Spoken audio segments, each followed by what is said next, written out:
Helene forced many to leave their homes, but one couple we spoke with didn't expect they'd never be able to return. But as Christina Feliciano found out, they do have a temporary home and, more importantly, each other. Stephanie and Paul are no strangers to loss. My spouse had passed, and his spouse passed about 6 months later. But through their grief, they emerged as partners. And he came down to help me with things. This was well before the flood, of course. And I hate to admit it because I tried, but I needed help. So he came down to help me with things, and we became friends. Stephanie lives in Old Fort, Paul in Black Mountain, both of those areas devastated following Helene. I realize this sounds very naive from living on a creek for over 25 years, but I had no train of thought that this is truly going to take out this pretty much the entire town. On the day of the storm, like many others, Paul and Stephanie had yet to realize the full weight of what Helene was bringing to their homes, until a plea came from first responders with a knock on the door warning them to get out now. And I just peeked out and said, "Gotta go?" And he said, "Yes, ma'am." And I said, "Paul, are you awake? We've got to go." And Paul was not real willing. That's his household for many years.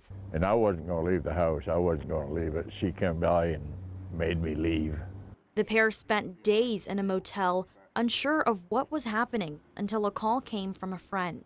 I was told by phone, hate to be the bearer of bad news, but from what we understand, your place is gone, has washed away. Stephanie's home, gone, lost to the water. For Paul, it was the same story. A friend of his had shared with him via picture on phone, just saying, "Sorry, brother," because it was gone. When all you see is a pile of sand where the house used to be and all that stuff, you just... And same with mine now. How can two people lose two homes that live 20 miles, 17 miles away? It's just amazing. The loss, hard to grasp. It's still a whirlwind. You can't even imagine. But gratitude remains, knowing it could have been even worse. Over my life, I owe my life, really. And then another blessing, temporary homes.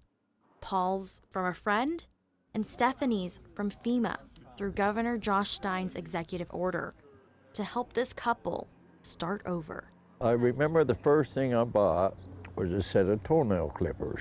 And I thought, wow, I'm starting all over again in life. While their current homes may only be temporary, there's something that will stand the test of time. Be so grateful for whomever you have and whatever you have, because as we all know, it can be gone in a heartbeat. Yeah, I'll be with her forever. I love you with all my heart. Stephanie and Paul said they learned one thing through Helene that they didn't think was possible. Their bond is even stronger.